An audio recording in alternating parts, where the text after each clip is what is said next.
नमस्कार दोस्तों, मैं हूं दिनेश की वोरा। स्वागत है आपका न्यूज टाइम के मंच पर। दोस्तों, कर्नाटक के चुनाव बस अब 2-3 दिन दूर हैं और चुनाव प्रचार तो कल और परसों 2 दिन का बचा है, 7 और 8 तारीख का। लेकिन जिस किस्म की गर्मा गर्मी गहमा गहमी इस समय वहां पर चल रही है, वो वास्तव में ही बड़ी रोचक है। रोचक इसलिए कि आज प्रधानमंत्री का एक रोड शो था जिसमें वो सुना है हनुमान जी को भी साथ लेकर आए हैं और शायद चुनाव आयोग के नियमों के हिसाब से to invoking the god while addressing the people, I think it's a crime. ये संविधान के अनुरूप नहीं है। पर मुसीबत ये है कि बाकी लोगों को चुनाव आयोग नोटिस दे सकता है, लेकिन इतनी उनमें हिम्मत नहीं होगी कि वो प्रधानमंत्री को नोटिस दे और उसने कहे कि आप इतना ओपनली भगवान को इन्वोक कैसे कर रहे हैं और कैसे कह रहे हैं कि बटन दबाकर जय बजरंग बली बोलिए। Wait, एक सेकंड। इतना मेथड यूज रिलीजन का देश के हाँ, किसी प्रधानमंत्री के द्वारा होते हुए मैंने अपने जीवन काल में कभी नहीं देखा।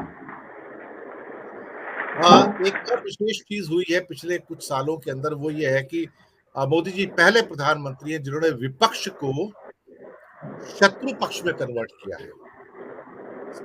क्रोनोलॉजी को समझने की जरूरत है।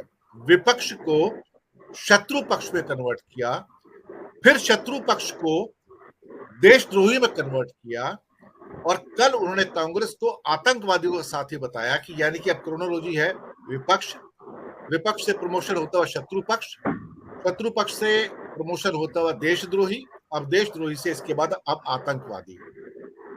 प्रधानमंत्री जो चाहे वो कह सकते हैं, उनको खुली छूट है, लेकिन विपक्ष को आतंकवादी कहना और फिर उस आतंकवादी दल का चुनाव आयोग के नियमों के अनुसार चुनाव भी लड़ना अजीब सा लगता है कि भारत में क्या आतंकवादी चुनाव लड़ सकते हैं। दूसरी बात, जब भारत का एक प्रांत पूरी तरह जल रहा था, कई दिनों से जल रहा है, 50 से ज्यादा लोग मारे जा चुके हैं, ट्राइबल्स और नॉन ट्राइबल्स में मैंने पूरी की पूरी एक स्टेट को जलते हुए नहीं देखा। प्रधानमंत्री के मुंह से एक शब्द नहीं है, सांत्वना का शब्द नहीं है।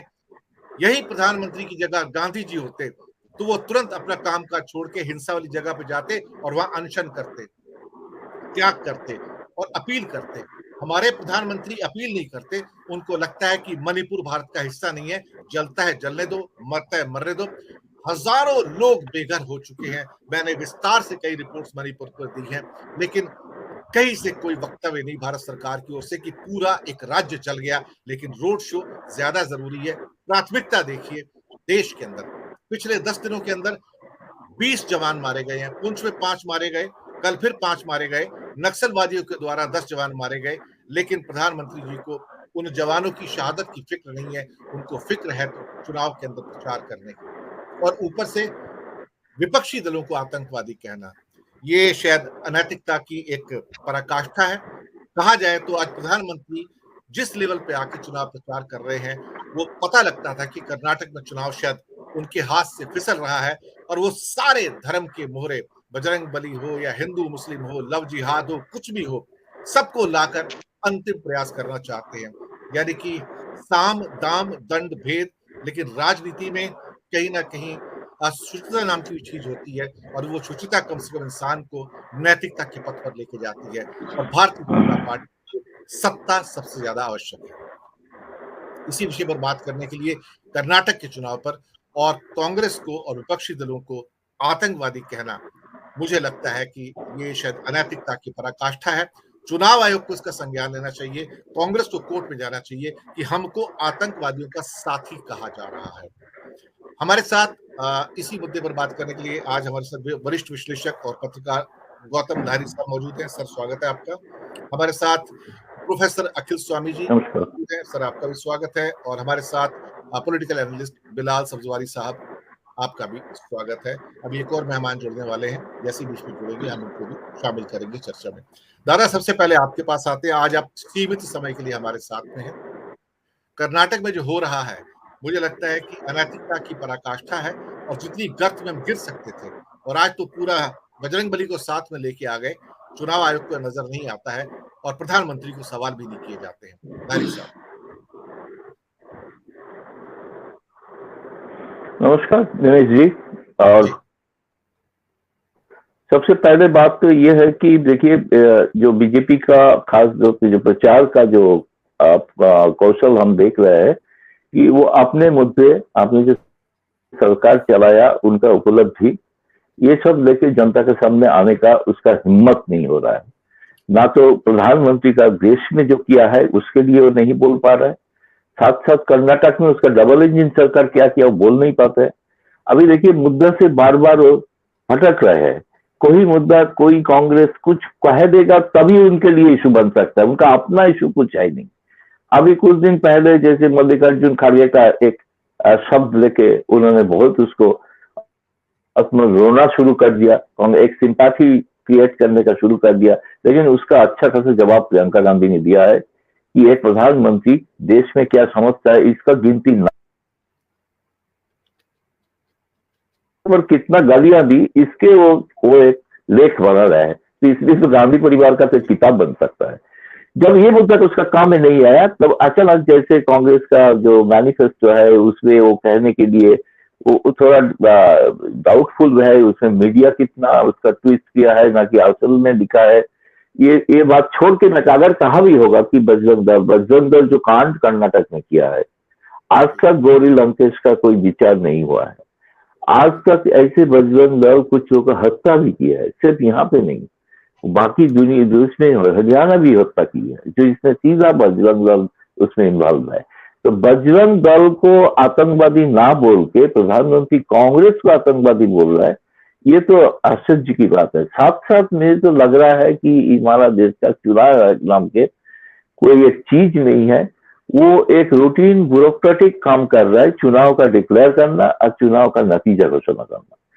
बीच में जो आर्टिकल 320 पर के तहत उनका जो सारे प्रशासन, सारे उनका जो जिम्मेवारी पूरा इलेक्शन खत्म होने तक उनका जो जिम्मेवारी है वो निभाने के लिए नहीं दिखा रहा है। देखिए, इसके लिए तो हम तो बोलना क्यों पड़ेगा चुनाव आयोग को कि आप संज्ञान में लीजिए। संज्ञान में तो खुद सुमोटो रहना चाहिए। एक धर्मनिरपेक्ष राष्ट्र का प्रधानमंत्री किसी एक धर्म का भगवान लेके वो प्रचार कर रहा है, क्योंकि उसके पास है ही नहीं कुछ बोलने के लिए, और भगवान उसको बचाएंगे। भगवान राम का नाम नहीं कर रहा है, वो भी भूल गए, आज भगवान हनुमान पे आ गया है। तो ये तो हनुमान क्या करेंगे पता नहीं। मुझे लग रहा है कि ये बीजेपी का जो लंका है इसमें आग लगा देंगे हनुमान एक दिन। दूसरी बात जो है कि देखिए, आप मेरे याद आ रहा है, आपको याद होगा, सबको याद होगा शायद, कि बाल शिवसेना प्रमुख बाल ठाकरे का जो मताधिकार वो चुनाव आयोग ने छीन लिया था। उस समय देश में एक चुनाव आयोग बोल के कुछ चीज होता था, क्योंकि वो धर्म के नाम पे वोट मांगने का प्रचार कर रहे थे, और वो साबित हुआ, वो कोर्ट के द्वारा भी साबित हुआ कि वो गलत कर रहे थे, इसलिए उसको 6 साल के लिए मताधिकार भी नहीं रहा था। तो ये हमारा देश में जो उदाहरण है, इसलिए तो सीधा सीधा मैं कहूंगा कि अगर कांग्रेस दल जाए न जाए चुनाव आयोग सो तो कुछ एक्शन लेना चाहिए, क्योंकि वो लेंगे नहीं, क्योंकि उनका तो सारे लगता है कि वो काम ही करता है किसी का इशारे पर। तो ये इशारा पे अगर किसी ने नहीं कहा है कि कोई कार्रवाई करो, तब तो नहीं करेगा। कार्रवाई जो होगा शायद कुछ एक आध कुछ शिकायत आ जाएगा चुनाव आयोग के पास, लेकिन वो कूड़ादान में फेंका जाएगा। मुझे लग रहा है नहीं कि इस तरह का जो सीरियस भयंकर जो चुनाव का नियम का जो उल्लंघन है, खास तौर पे देश का कानून का उल्लंघन है, संविधान का उल्लंघन है, वो काम अगर आप देखेंगे तो मुझे तो अगर ही कहेंगे कि ये काम देश विरोधी है, तो ये कोई कम नहीं कहा जाएगा। क्योंकि अगर ये आप देश में कोई प्रधानमंत्री आज तक कभी नहीं हुआ कि वाजपेयी जी नहीं था, मोरारजी देसाई भी थे, इनके सपोर्ट से, जनता के सपोर्ट से कभी ऐसे प्रचार तो करने में नहीं दिखाई दिया कि वो बजरंग दल लेके हनुमान जी को लेके प्रचार कर रहा है। मुझे राम, ये अद्भुत। अगर कोई, इसलिए मैं तो ये भी निंदा करूंगा, अगर कोई अपोजिशन पार्टी, कोई भी पार्टी, अगर कोई इस्लाम का कोई धर्म गुरु लेके मौलाना लेके या उसका जो प्रॉफिट मोहम्मद उसको लेके प्रचार करेंगे, वो भी गलत है। अगर किसी ने गलती से कर दिया तो आज तो बीजेपी देश में तो शहर में चलते रखता, लेकिन इसके लिए इनका कोई मुझे लगता है कि ये सचमुच ये बात साबित करता है कि ये चुनाव में ये बहुत ही पीछे चले गए, लास्ट मोमेंट में कोशिश कर रहा है। आपने देखा होगा कैसे उसका रोग नहीं हुआ तो उसको रोड शो को चेंज करना पड़ा और दोनों 2 दिन में बचना पड़ा। और अभी क्लेम कर रहा है उसका IT सेल कि इतना बड़ा रोड शो आज तक का प्रधानमंत्री नहीं किया। अरे प्रधानमंत्री नहीं किया, राहुल गांधी तो 4,500 किलोमीटर पैदल चले, ये तो गाड़ी पे चल रहे हैं। आपको पता होगा, एक चीज बता दूं, आप जो फोटो देख रहे हैं ना, प्रधानमंत्री के ऊपर फूल बरसाया जा रहा है। कोई प्रधानमंत्री के ऊपर इसे फूल बरसाया नहीं जाता है अनलेस SPG उसका क्लियरेंस नहीं देते हैं। वो फूल SPG क्लियर्ड फूल है, वो फूल इसी के पास ही दे रखता है जिसका परिचय SPG जानता है। क्योंकि विदाउट दैट आप एक मोबाइल फेंकने के कारण किसी के, आप प्रधानमंत्री के लिए आप उसको गिरफ्तार किया, अरेस्ट किया था, प्रधानमंत्री का कन्वॉय सामने कोई आ जाता है तो अरेस्ट किया। प्रधानमंत्री का पंजाब में जो हुआ था सिक्योरिटी ब्रीच बोल के कितना बड़ा पॉलिटिक्स किया गया था।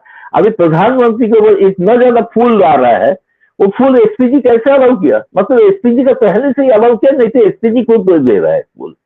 तो इसलिए मैंने तो सुना है कि फूल पहले, और ट्रक के पहले ट्रक फूल पहले पहुंच जाते हैं, उसको ऊपर मकान में पहुंचा जाता है, उसमें उसको लोग तैनात किया जाता है। वो लोग का काम है, जैसे गाड़ी देखेंगे प्रधानमंत्री का, फूल ऊपर से बरसेंगे। तो ये जो प्रायोजित काइंड ऑफ जो प्रचार है, प्रायोजित प्रचार है, क्योंकि लोग नहीं है जो लोग दिखा रहे। आज भी कुछ वीडियो है, आप देखेंगे कि सड़क पे खाली पड़ा है, 2-4 चुनिंदा लोगों को दिखाई दे रहा है। एक जगह पे बहुत लोग इकट्ठा हो गया है, बाकी जगह पे सारे सड़क पे खाली है। दूसरी तरफ लोगों ने आलोचना भी कर रहा है इस तरह का रोड शो। उनका लाइफ जो डेली जीवन है वो त्रस्त हो चुका है। वहां जो एग्जाम हो रहा है तो एग्जाम का जो परीक्षार्थी है वो जा नहीं पा रहा है। ये रोड शो उनके लिए भारी पड़ेगा। मुझे लगता है जो भी कुछ हनुमान जी के कारण उसका वोट आ रहे थे, हनुमान जी का पूछ ने वो आप वोट ने जला दिया है। तो मुझे लग रहा है ये तो बुरी तरह से और भी हार में निशाना दिखाई दे रहा है। दिनेश जी, पहली बात तो यह है, थोड़ी देर मैं हूँ, मैं बाकी कुछ लोगों को सुनता हूँ। जी जी जी।